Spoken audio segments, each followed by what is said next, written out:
Este proyecto surge del contexto de una tesis doctoral de hace casi más de 10 años de Laura Ramos, quien hoy es doctora en Ciencia y Tecnología de la UNCE y trabaja en el Instituto del Conurbano. Durante la tesis de Laura, una de las cosas que estábamos estudiando era la interacción de los plásticos y los plaguicidas en las huertas del Cinturón Verde de Moreno, la zona de Cuartel Quinto. Sí. Y una de las cosas que nos empezamos a dar cuenta cuando íbamos a las huertas de Cuartel Quinto es que había un montón de plástico fragmentado en el suelo. Entonces se nos ocurrió con Laura, ¿y por qué no tratamos de medir cuánto plástico hay incorporado ya como fragmentos en el suelo de las huertas de Moreno? Y ahí nos llevamos una sorpresa, pues nos dimos cuenta que había un montón de plástico. Había aproximadamente el equivalente a 10% de la superficie total de la huerta incorporado como pequeños fragmentos. En ese momento todavía no teníamos centrada nuestra atención en el problema de los microplásticos. Los fragmentos plásticos que medimos en la tesis de Laura fueron más bien lo que hoy se llamarían meso y macroplásticos. Sí. Pero ese arranque después nos permitió meternos más de lleno en el estudio de lo que pasaba primero con los plásticos que se usan en la horticultura fundamentalmente para hacer un manejo más racional del agua en los cultivos y para tratar de aumentar la productividad de los cultivos. Esa línea la seguimos llevando a cabo con una investigadora, Giselle Berenstein, de nuestro grupo, pero que hoy está haciendo una estancia postdoctoral en Alemania. Uh-huh.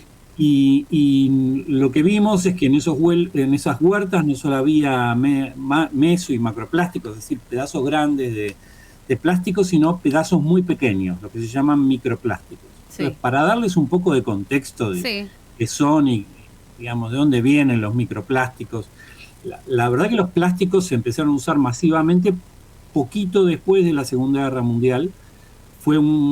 Es un tipo de material que, como consecuencia de su ductilidad, de la posibilidad de armar distintos tipos de piezas, de darles distintas propiedades, distintos colores, naturalmente son fantásticos. Lo que nadie se imaginó hace 70 años, que si esos materiales se iban a ser liberados al ambiente, se iban a fragmentar y iban a dar fragmentos muy pequeños. Los fragmentos que tienen menos de 5 milímetros se denominan microplásticos, y lo que más nos preocupan son dentro de esa escala, son los fragmentos de la escala pequeña de tamaños de los microplásticos, los que están en la zona de los micrómetros. Los micrómetros, un micrón es la milésima parte de un milímetro. ¿Por qué nos preocupan esos microplásticos? ¿Por qué? Porque estos son los que pueden atravesar las membranas celulares. Claro. Hoy ya está probado que esos microplásticos están presentes en todos nuestros órganos y nuestros fluidos. Y lo más probable es que la vía de exposición humana a esos microplásticos sea la ingesta. Claro. La toxicología humana está sobre estos nuevos contaminantes, llamémoslos así, hoy está en pleno desarrollo, sí. Con lo cual todavía no tenemos muy claro los efectos. Por supuesto podemos imaginar que no es bueno. Que son perjudiciales seguro, ¿no? Justo te iba a aportar eso, imagino que sí. Diría, hay distintos estudios que los relacionan con distintos tipos de enfermedades. Claro. Yo no quiero ser ni catastrofista, ni mucho menos, hay que esperar que la toxicología avance. Lo que te puedo decir es que están presentes en todos los órganos, incluso en cerebro humano. Sí, sí.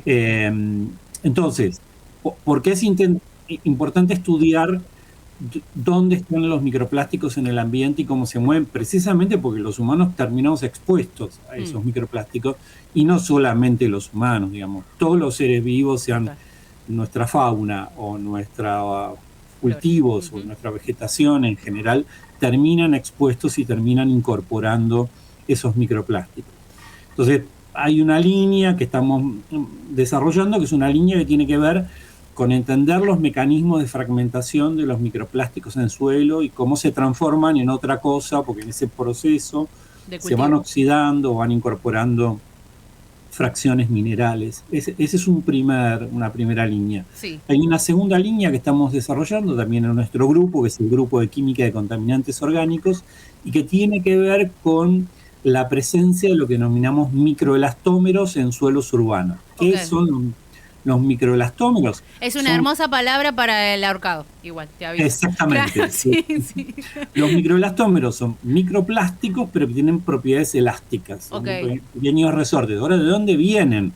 Bueno, vienen del desprendimiento por fricción de los neumáticos de nuestros autos, colectivos y camiones. Terrible. Terrible. Y caucho, el problema, que es lo que estamos viendo como caucho, ¿no? El resto del caucho sería...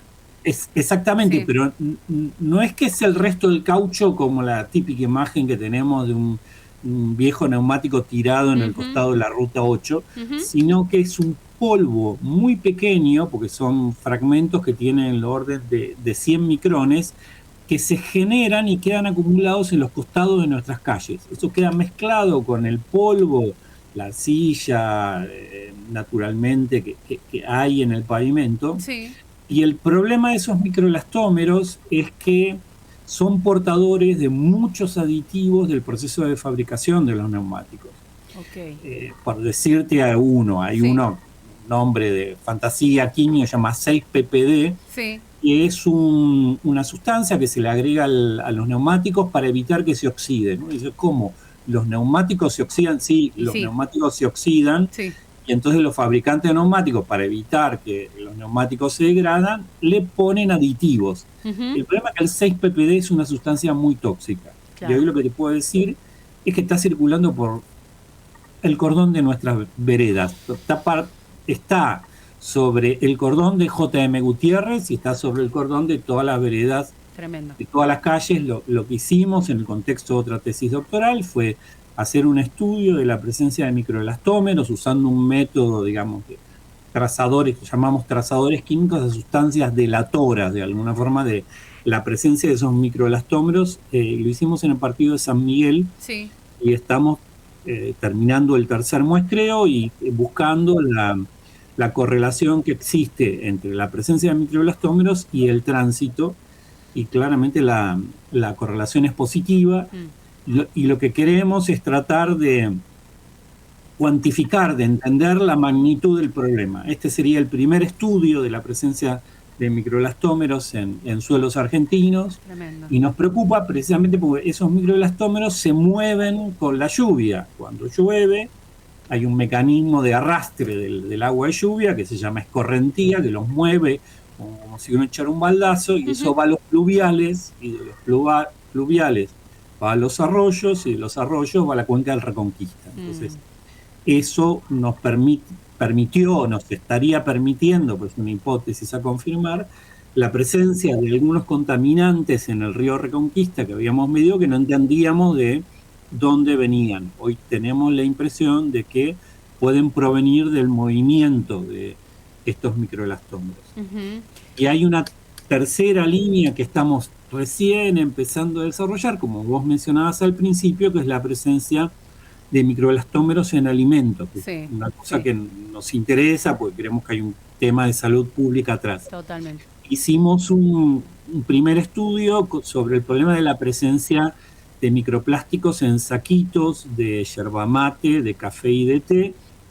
Y lo que te puedo decir es que la inmensa mayoría de los saquitos de yerba mate, café y té generan microplásticos, porque los saquitos tienen una determinada cantidad de polietileno o de polipropileno que al ser calentado liberan microplásticos. No quiero hacer tremendismo, pero digo, pueden buscar qué marcas en el mercado se reivindican como libres de microplásticos. Te diría que si me permitiesen los escuchas alguna sugerencia, si van a hacer yerba mate, que al viejo método del saquito, del jarrito enlosado. A filtrar la yerba, ¿no? A filtrar la yerba, básicamente. A filtrar, lo mismo para el té, lo mismo para el café, hasta que haya una legislación que hoy está vigente en Europa, pero que no tenemos nada parecido en Argentina, que prohíba el plástico de un único uso en contacto con alimentos. Sí. Eso está por desarrollar en Argentina.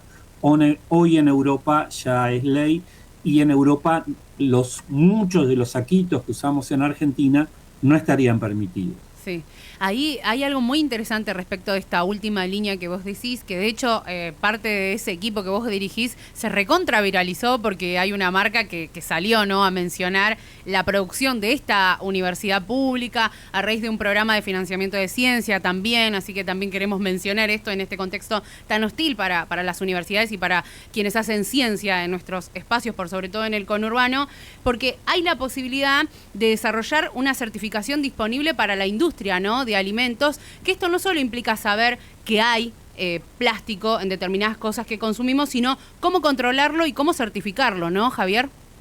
Sí, la verdad que nuestra primera inversión en el campo de los alimentos fue por requerimiento de una empresa, lo menciono porque es público, fue la marca Cósmico, sí. Que nos pidió que hiciéramos una determinación sobre sus saquitos de yerba mate, pues ellos reivindicaban efectivamente que estaban libres de lo que llaman polímeros sintéticos, polímeros de adición.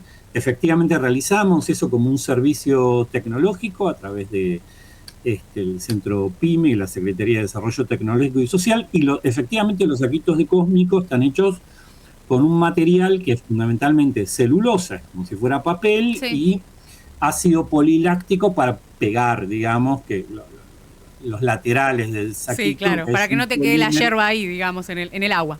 Claro, que es un polímero de tipo biodegradable de alguna forma, ¿no? Entonces lo que hicimos, terminado el servicio de Cósmico, fue medir sobre el resto del universo de saquitos que hay en la Argentina, claro, y te diría que nos llevamos una sorpresa ahí. Ay, Javier, porque, a mí me da una impresión, yo no sé si vos te da impresión el consumo, ¿no?, cuando empezás a saber. Saber es un poder también muy peligroso, ¿no? Sí, la verdad que lo que hicimos fue, mirá, lo primero que hicimos fue intentar contactar a todas las empresas en las cuales detectamos que en sus saquitos había polietileno, polipropileno, sin resultado. O sea, no. Antes de hacerlo público, digamos, quisimos contactarlos y tratar de decirles, bueno, si hay una empresa que ha logrado un cambio tecnológico, pensamos que es posible acompañarlos, digamos, total, para que todos vayan en esa dirección. La verdad que no tuvimos respuesta. No me digas. Y tampoco, digamos, no parece ser un momento que acompañe un marco regulatorio. Ese es el otro problema que... Sí, de hecho las leyes que tenemos para proteger lo que consumimos están a punto de caerse. Digo, estamos hablando del etiquetado, por ejemplo, ¿no? Tal cual, tal cual.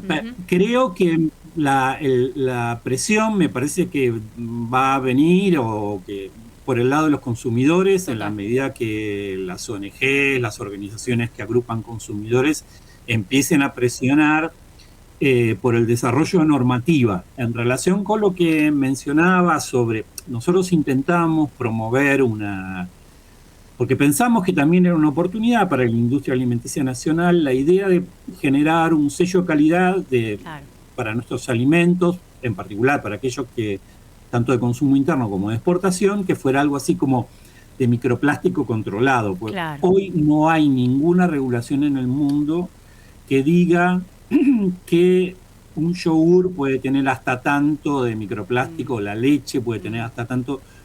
Yo lamento decirles que está en todos los alimentos. Estamos comiendo plástico todo el tiempo, ¿no? Básicamente. No lo digo yo, hay muchas publicaciones internacionales que señalan la presencia de microplásticos en la inmensa mayoría de nuestros alimentos. ¿Es para volvernos locos? No, porque tenemos que seguir comiendo. Digo, la alternativa de no comer no es una alternativa. Lo que tenemos es que tratar de avanzar en tener mejores controles, mejores regulaciones, en que la industria, pues naturalmente es difícil encontrar casos de industrias que por voluntad propia se quieran mover en direcciones que a lo mejor requieran inversiones o alguna transformación de sus procesos productivos. Y ahí es donde aparece el rol del Estado.